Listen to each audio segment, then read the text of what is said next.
We are Liberated Muse, and we are just so thankful to have Ajay be here in the nation's capital. I'm one of his followers, his Facebook followers, so to be able to meet him in person, I'm really excited. And just to learn more about the Liberation School concept.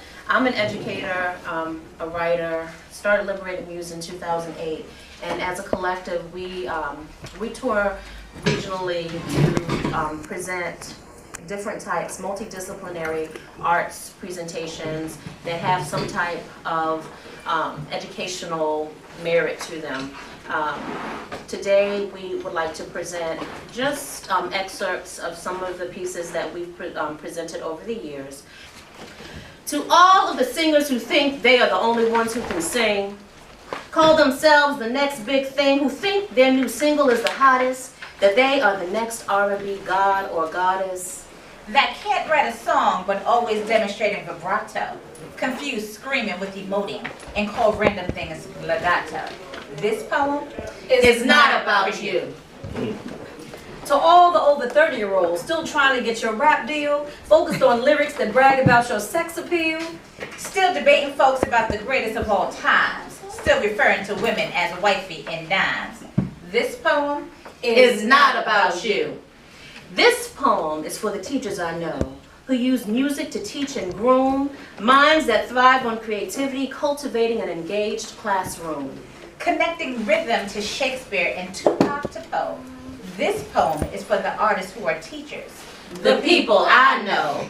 This poem is for the mamas I know who write melodies with babies on their hips, planting artistic seeds through kisses and fingertips. Naming their sons after songs, writing poems about their baby girls, creating music concerts in their living rooms, architects of their own personal worlds. Mamas who market their wares with their young ones by their side. This poem is for my artist mamas who fill my soul with pride. This poem is for the daddies, working a day job, maybe two, comes home and plays with the kids. His family is his crew. Is the producer of a music project that he worked on for a friend.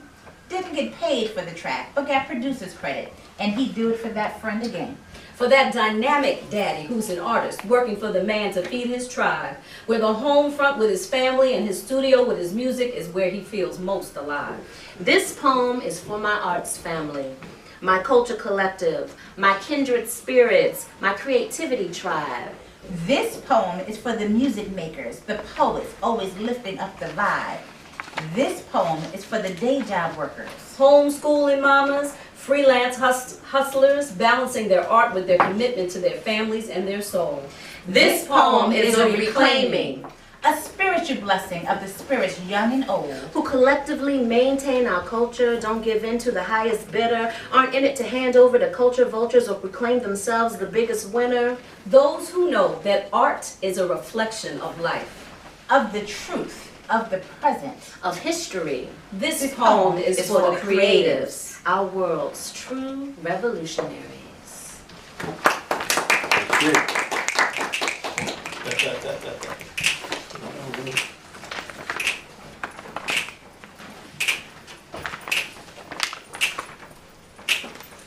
Beat up little seagull, beat up little seagull, beat up little seagull, on a marble stair, on a marble stair, trying to find the ocean, trying to find the ocean, looking everywhere, looking everywhere.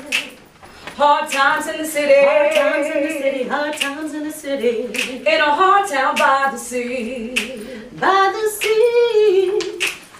Ain't nowhere to run to, nowhere to run to. There ain't nothing here for free, nothing here for free. Hook around the corner, waiting for a train, for a train. Drunk lying on the sidewalk, sleeping in the rain, sleeping in the rain. And the people hide their faces, and they hide their eyes. They hide their eyes. 'Cause the city is dying. And they don't know why. They don't know why.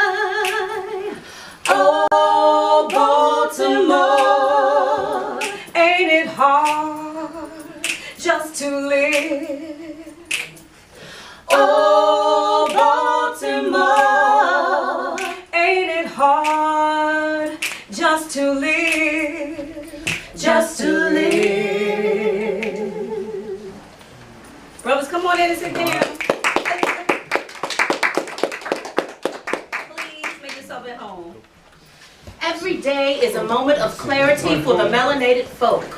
Either waiting for your reasoning to reject our humanity or witnessing yet another death by your hands of souls wrapped in brown skin again and again. The repetition like drum beats, beating into our minds that we are not valued. Throw away preciousness only to be spotlighted under the looking glass of scientific inquiry, to be copied and cajoled, adorned prettily for corporate consumption. We have explained and hashtagged our bodies to request, beg, and plead for the empathy and solidarity as humans, to no avail. Failing, failed. Maybe if we were dogs, it would be easier, I think, would be heard and treated justly in less than a blink, would save our necks from the proverbial leash, would get to move freely about up and down the streets. Parks would be made just for us to gather and convene. Y'all would love us in all our varied sizes and shapes and textures in between. Y'all would picket and boycott to save and protect our skin. If we had 4 legs or were the animals you treat us like, maybe we could begin to win. Maybe freedom for us would begin. Maybe we would not be judged by our skin. Maybe we would not have to face police brutality again. Maybe we would stop protesting. Maybe we could stop marching. Maybe it's pretty awful that a dog's life is more stellar than being a human, black, brown, red, or high yellow. Maybe it's pretty terrible that after all the horror you inflict, all you see is a need to extinguish the lives of people who just want to be free. Maybe it's high time folks trying to stop appealing to your conscience, appeal to your heart and your mind. Maybe it's high time we realize your resistance is by design. You know who we are. You know we are human. You know we are worthy of respect. But pushing past all your years of indoctrination that has shaped your belief that you are better is something you cannot so easily forget. You were promised superiority, but every day you're confronted by the fact that you were told a lie. So in your place of work or whatever place you have power to assert, you go and give it a try. Like wrinkles that are resistant to the straightening of the heat, every day of victory for you revolves around our defeat, always trying to feel complete. There is a lot to say about those who only feel tall when others are on their knees. The feeling you got there is something you ain't ever going to appease. This back and forth is going to haunt us until you come to grips that we are here. We are here, becoming more self-aware, more unified, stronger, and more bold, forever wrinkling your plans of dominion, no longer creases expelled from the fold. This is getting pretty old. A wall can't be built to make this right for you. What you got broken inside is generational for you.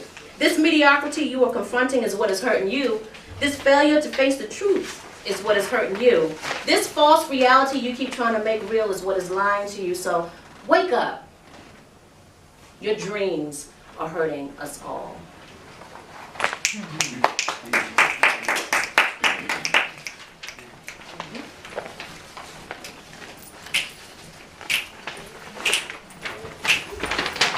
Many suggestions and documents written, many directions for the end that was given. They gave us pieces of silver, yeah, and pieces of gold. Tell me who paid reparations on my soul. Hey, hey, hey, hey, yeah. Who paid reparations on my soul? Hey, hey, hey, hey, who paid reparations on my soul?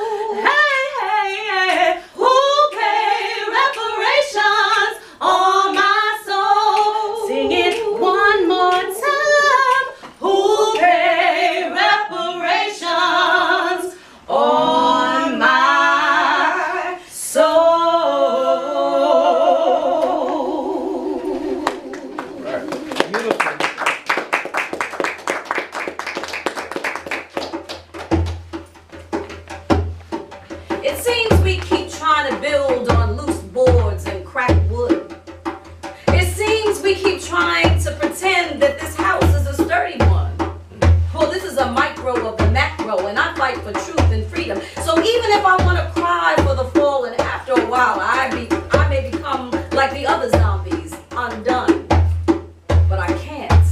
cause my God won't let me. I gotta sketch some joy on this wall, a joy that grows so full that it smothers the pain and colors my life and my world completely. Joy is what I need. I will dance in the face of all of this. I invite you to do the same.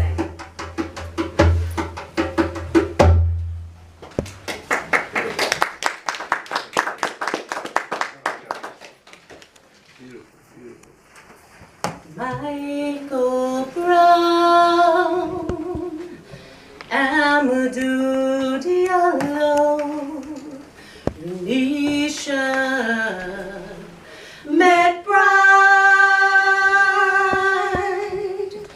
Trayvon Martin, Oscar Grant. The pain won't subside. We are reminded every day.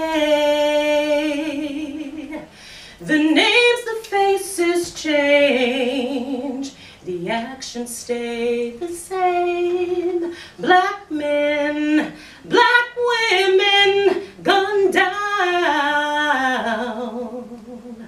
murderers unwavered, without nary a sound. Do we convene? Do we stand? Do we holler louder? Get more mad? Is it vengeance that we seek? Or do we clasp our hands and admit defeat? Michael Brown, Amadou Diallo, Nisha McBride, Trayvon Martin, Oscar Grant. The pain won't subside.